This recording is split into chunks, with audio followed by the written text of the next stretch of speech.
I discuss news, nonsense, and my personal adventures. This morning, I started doing the radio show, and I get a phone call at like 5 after 6 a.m. And I could tell right away there was something afoot. Hi! Easy, how are ya?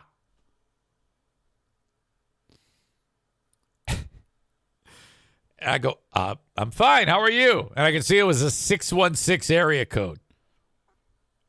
So I'm calling up here at Sault Ste. Marie, which is that's like another planet away. And I go, okay. I want to request a song. Yep. The song is, and then the person starts laughing, like can't even get it out, and says, "Fuck My Ass" by George Michael. And I go, oh, okay, yeah. Right away, I look at my microphone to make sure that and then am extra careful not to repeat the word, because knowing my luck, my mic would be hot. And then I'd say it, excuse me, on the radio. It was goddamn Trevor. Trevor, who is here, and he says, hey, this is Here Be Rabbit. Now, I think Trevor might have had a few. Trevor seems to be at a bit of a tipping point between getting shit-faced all the time and wondering if he should get shit-faced all the time. I'm not sure.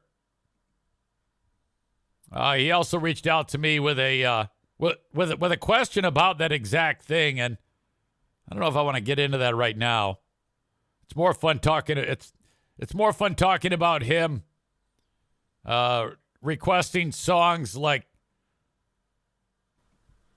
"Fuck My Ass" by George Michael. What the fuck?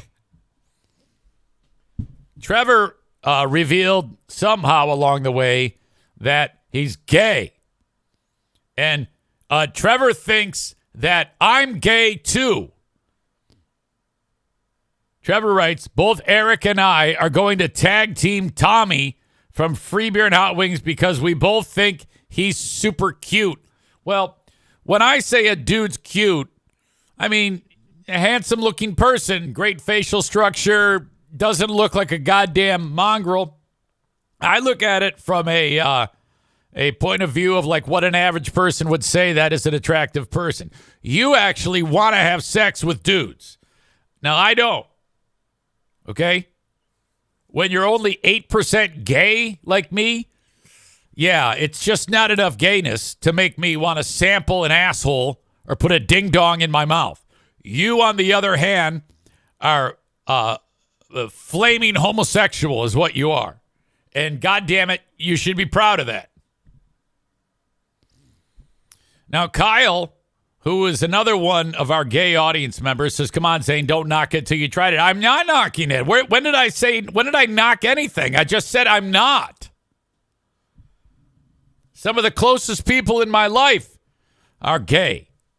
And I don't have any problem with anybody, so I don't knock anything. Come on now.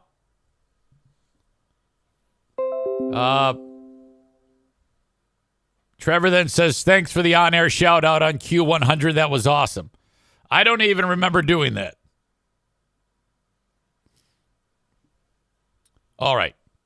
Well, that was hysterical, by the way. Ryan writes, I gotta say, though, Big Fraud Zane, with hair that well-styled, as a straight man, I can say you're sexy as hell. Well, I fucking appreciate that. I don't give a shit who's telling me that. If it's a man or a woman. Amanda says, God damn it, I don't want to leave. You should never leave. It's unfortunate that you can't be with us for the but I don't want you to get in trouble, if you have to leave. But where was I going with that? I swear to God I was going somewhere with that. Oh, let me say this first of all. Kenny says Ryan is more than 8% gay for Eric, I think. Oh, without a doubt. If I called up, okay, let's say today I bumped my head and I got 92% more gay and suddenly I'm 100% gay. And I called up Trevor. I said, Trevor, I need your dick in my butt. He'd be over in like 15 minutes to do that. Without a doubt.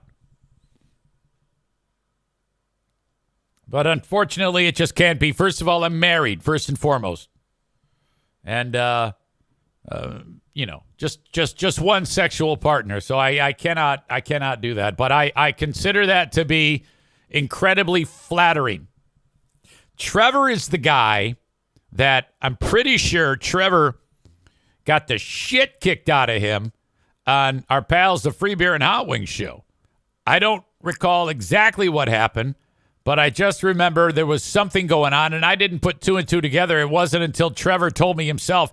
He's the guy who got the shit kicked out of him. I'm not sure what he did, and I don't know the ins and outs of it. That's a story for Trevor to tell. But that might be part of the reason why he's over here in the first place, because he was shunned by that group.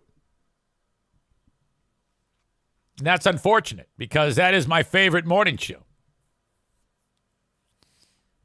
I have, again, without doing anything, without lifting one finger, become the center of the Free Beer and Hot Wings Show Segment 18 Facebook page universe. Honest to God, I'm always dealt in after the fact. I'll get to that in a second. In fact, I need my fucking phone to do that, and I don't have it in here. Shit. All right. Hold that thought. Dear Meathead happens in 45 minutes with my beloved father. I had a conversation with Joanne yesterday. And she says, yeah, your dad and I went to go see our friend, Vi. And I go, okay. How was that? She says, fine. I go, how does my dad do when he sees people like that are friends that you don't see that often?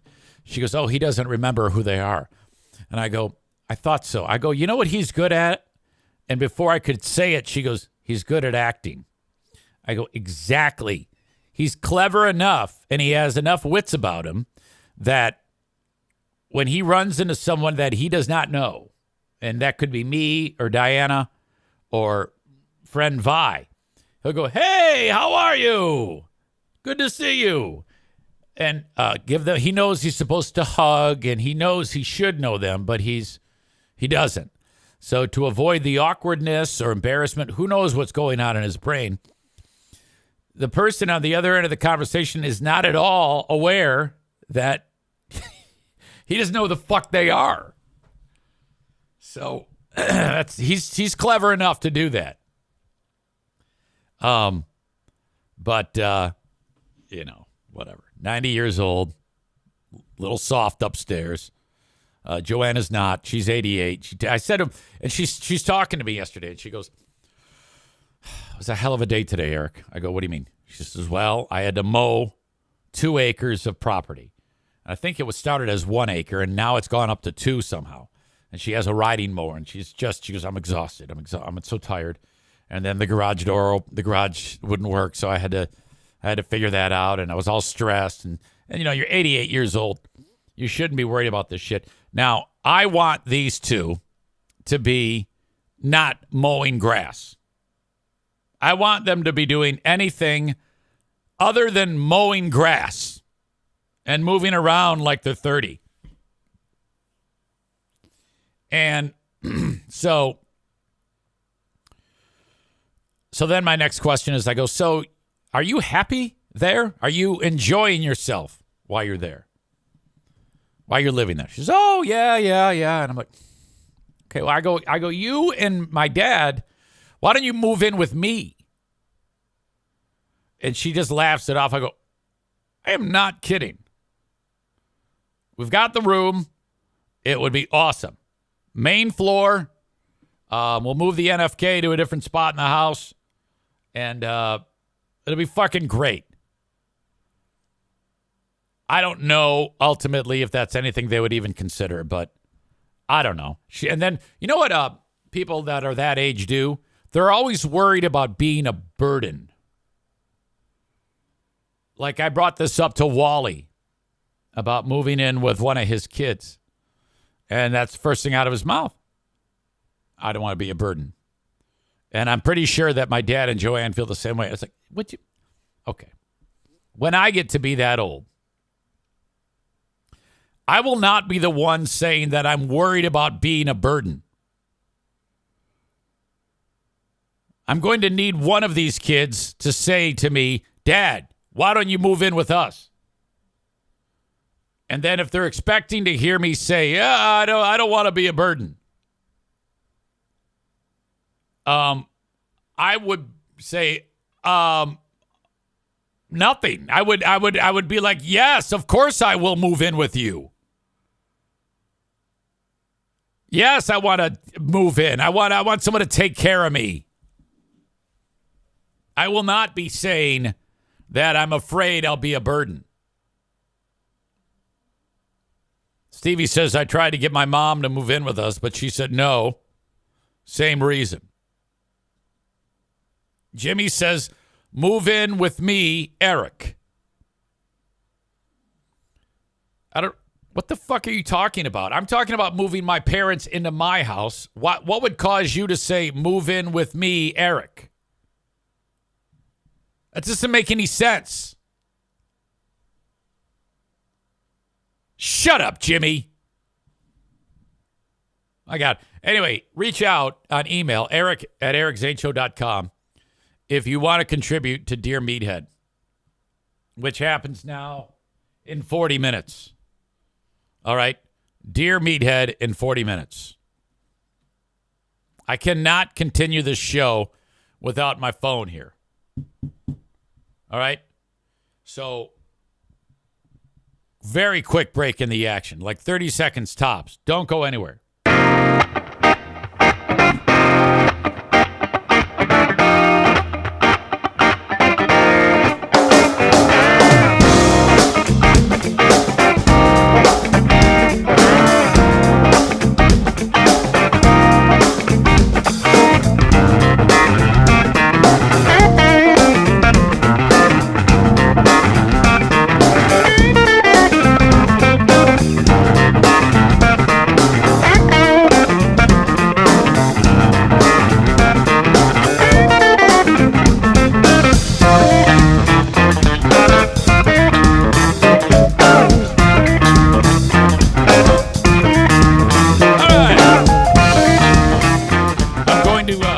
Get to the Ottawa County nonsense in moments. This was the day where the Satanic Temple of West Michigan did the invocation. And all the nuts were out, man. It was full-on nut hut. Goddamn. But this just popped moments ago. The 20,000 strong Segment 18 Facebook group, an incredible fan club for the Free Beer and Hot Wing Show. I love this. This is great. And I am on it because, as I indicated, that is my favorite morning show. Ben Glaze and I, that is our favorite show. Now, the guy that runs it, I think his name is Will Monroe. Nice dude. He says, easy, you can stay there and chat with the people as long as you want.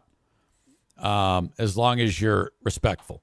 And I'm like, hey, not a problem. Not a problem. Now, do I want to post close-ups of their faces and say mean things? Yes. And did I almost do that today? Yes. Did I? No. Well, the background here is one of the stagehands over at the hockey rink. I sat down into my office in between the penalty boxes for a game about 10 games ago, and one of the stagehands had a Producer Joe bobblehead. And it's Joe with this fucking holding a microphone, and he's got his Freeburn Hot Wings logo shirt on, and I go, this is hysterical. So I like put it in the background because I'm on camera, and then occasionally I would put it like up by my face, and it was just dumb, silly. By the way, the fucking thing broke the other day, so I need another one. If any of you have any bobbleheads, first of all, I need my bobblehead. I don't have mine. I threw all mine away. If any of you have my bobblehead, could you not rip the head off and let me know that you have it so that I can somehow get it? I'm not telling you to mail it to me.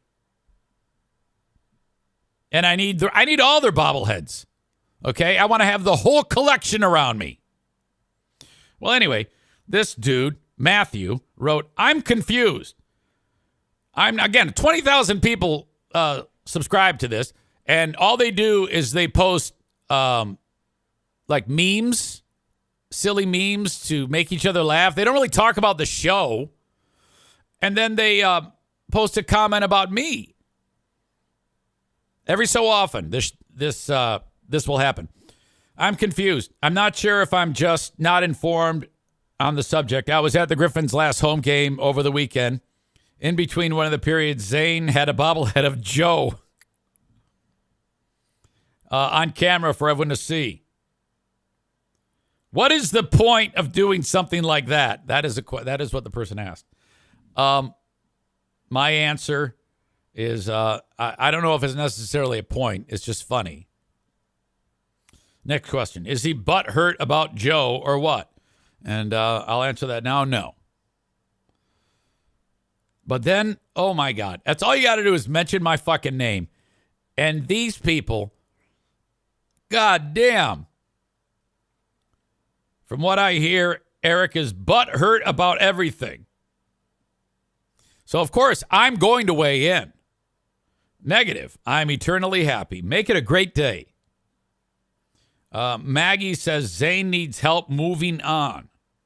Chris K, who's right here right now, says, nah, he's always got that thing in the booth. Original poster wrote, I always liked Zane, and I still do. It's not like I don't like him. I liked what he brought to the show. I personally liked that aggressive personality. I guess I'm just not informed enough on the dislike between them after all of these years. What does he gain from it, or what does it cause toward the show? I've seen his comments before. It seems like he still follows the show to this day, which I'm completely fine with. He has every right to do so. I'm just confused on why follow a show you bash all the time. That's understandable. And then I wrote, Matt, I'm actually great friends with all members of the show. I just went out to dinner with them last night. Ken wrote, he will never let go of the show as long as he thinks there's a penny he can make off of it. And I wrote, well, there's a difference between letting go and laughing our butts off reviewing the show, which is what we do. Wyatt says, ask him. He's in the group. I said, yeah, really, what's the question? I'm happy to answer. Whenever I do that, immediately all action stops on the thread. As soon as they know that Dad is there. This one, Matt, writes, he's a bitter-ass, pathetic old man who can't get the fuck over it and move on with his sad-ass life. It's the only way he knows how to get clicks and listens. Wow. Let's see. Zeb in Nashville. Zeb has one eye. He calls himself the Cyclops. I've known him for years. In fact, not that long ago, he reached out to me out of the blue. This happens to me from time to time.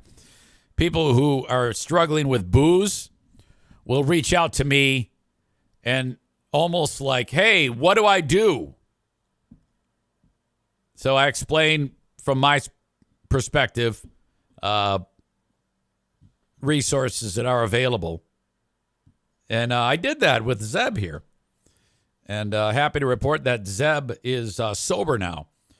I know that because first Zeb wrote, he's a butthurt, jealous douche, showing off the two guys who got themselves showing off the two guys who got themselves fired from the best gig.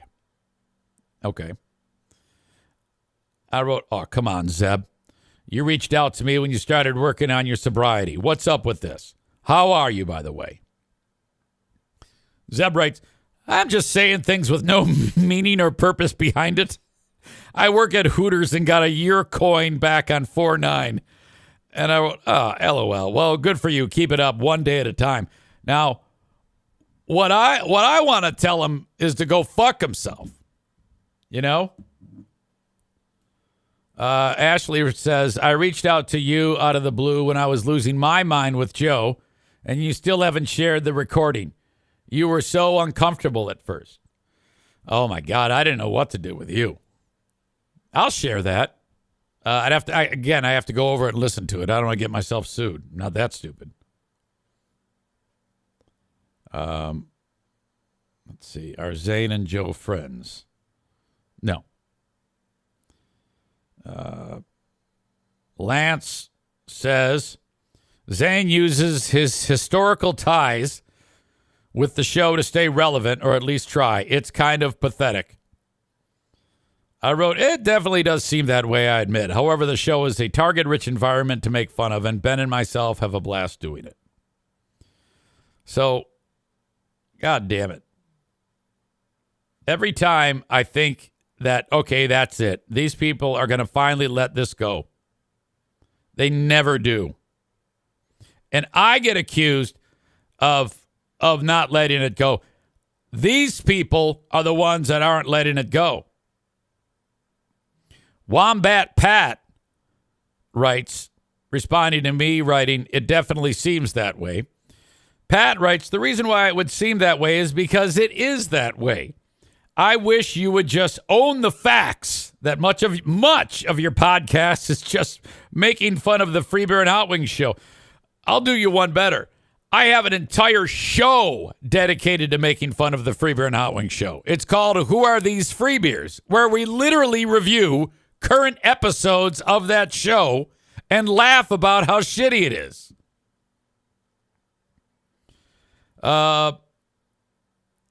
He says, and you do that because you're bitter because you got fired.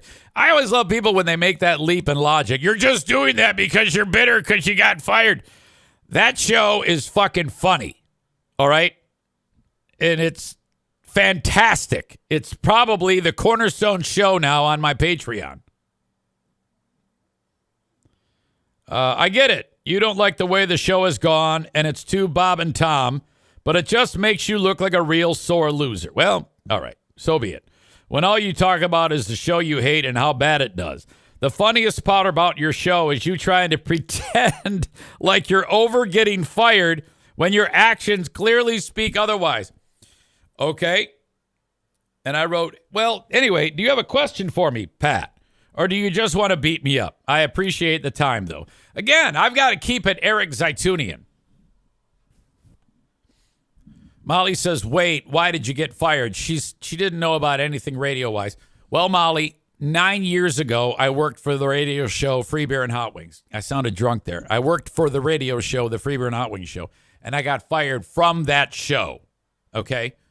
And then, over time, what started out as a bitter divorce got to be ridiculously bitter. So now, in particular, one member of that show, Free Beer and Hot Wings, it is my life's work to revel when bad things happen to that show. All right? On a professional level. When bad things happen to that show on a personal level, with the exception of Greg, I'm not happy. All right? That's the Reader's Digest version of that. Pat says, well, this isn't a question and answer, so I think you can figure it out. If you wanted a question, you could reformat what I said into when are you going to stop crying like a bitch? Or another question could be, you've made it abundantly obvious on your podcast how bad the Free Beer and Hot Wings show sucks, in your opinion now. Why are you even here in this group? Is it just to troll to be a piece of shit? Is it to find content for your podcast to feed your vendetta? I didn't ask for this.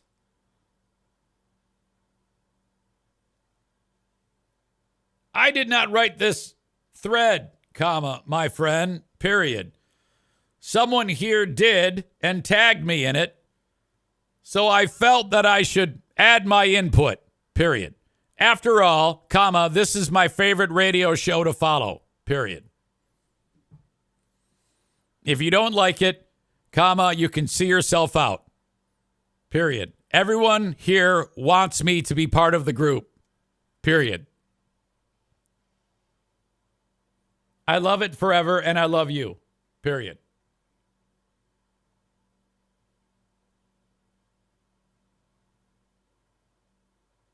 That's funny.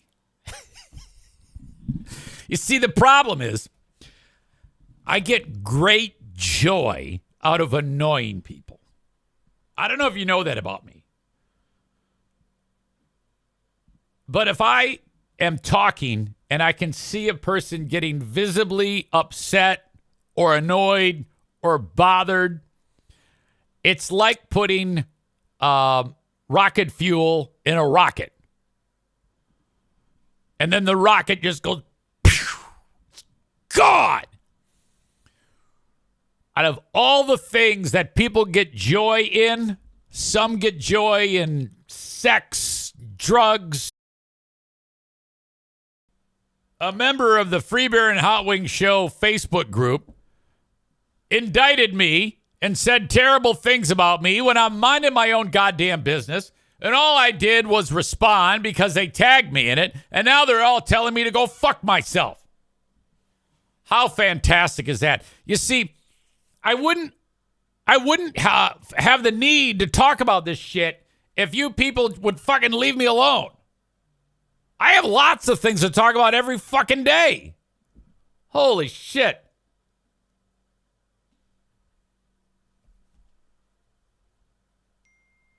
Uh-oh. Check, check, check.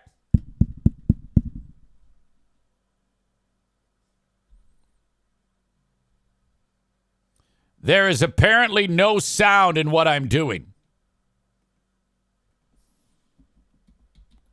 That's too bad, because I've been on a goddamn roll, and I don't even know if what I'm saying is going out there. I will restart and come back.